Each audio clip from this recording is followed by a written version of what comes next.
राजगीर में सर राजगीर में आज हजारों हजार की संख्या में इस हॉल को भर दिए हैं सर। पान समा के उत्साह को देख के क्या कुछ कहना चाहिए? एक्चुअली हम लोगों ने तो सरकार से, यहाँ के जिला प्रशासन से एक मैदान की मांग की थी। 2 महीने से लगातार हम चाह रहे थे कि वो मैदान दे, और हम चाहते थे कि यहाँ भी हम 50,000 की भीड़ जुटाएं। लेकिन ऐसा लगता है कि जिला प्रशासन ने या उनको कुछ निर्देश होगा जिसकी वजह से हमें मैदान दिया नहीं उन्होंने, और हमारे रैली को छोटा करने की उन्होंने कोशिश की। लेकिन आज हमने वो दिखा दिया कि 5,000 की भीड़, हम सिर्फ सड़कों पे चल रहे थे, वो राजगीर के सड़कों पे।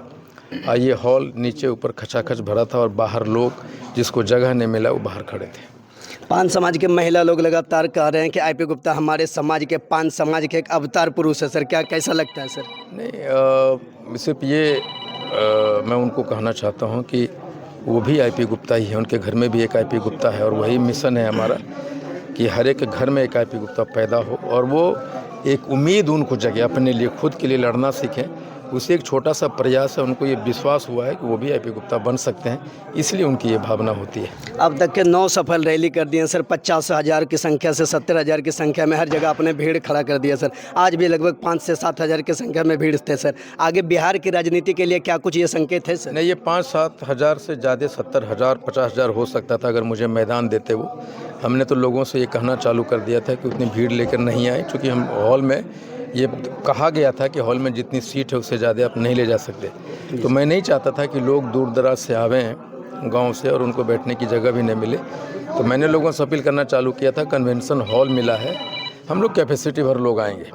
लेकिन फिर भी हम सड़कों पे 5,000 लोग थे, और लोग आज सीढ़ियों पे बैठा हुआ था यहाँ पे। तो सरकार को उनके घर में हमें छोटा करने की कोशिश की, लेकिन हमारे जज्बे, हमारे जुनून को कैसे छोटा कर सकते हैं वो? लगातार आप एक नारा दे रहे हैं सर, 13 अप्रैल 13 लाख। क्या लगता है सर, कितने करीब इस नारा के आप पहुँचे हैं सर? नहीं, मैं कहता हूँ 13 लाख 13 अप्रैल, लेकिन लोग कहते हैं 13 अप्रैल 20 लाख। ये लोगों की उम्मीद है, लोगों की जुनून है। और मैं पहले भी कहा हूँ कि शायद ये गांधी मैदान छोटी पड़ेगी हमारे लोगों के लिए। सर, पान समाज के लोग 13 लाख से ज़्यादा, मान लिया जाए 20 लाख भर देते गांधी मैदान में, या तो 13 लाख ही भर सकते, तो फिर बिहार की राजनीति के लिए क्या कुछ ये संकेत जाएगा सर? नहीं, उसका मतलब सिर्फ ये होगा कि सिर्फ बिहार ही नहीं, देश की राजनीति भी अब पान समाज होकर गुजरेगा। अगर हम 13 लाख वहाँ जुट गए तो बिहार ही नहीं, देश की राजनीति पान समाज के रास्ते से गुजरेगा।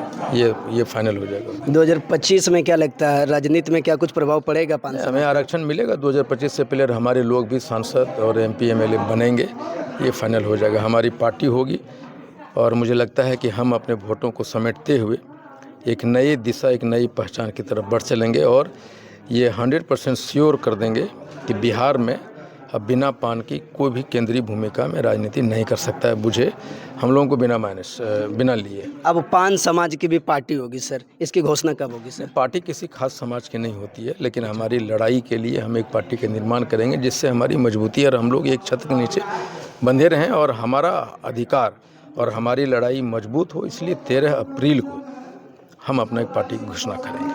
क्या सर, पार्टी बनाने के आखिर आईपी गुप्ता को क्या कुछ ज़रूरत पड़ गई थी सर? इसलिए कि मांग आरक्षण हमारी सर्वप्रथम और आखिरी मांग होता है कि हम आरक्षण के लिए कंप्रोमाइज़ नहीं करेंगे।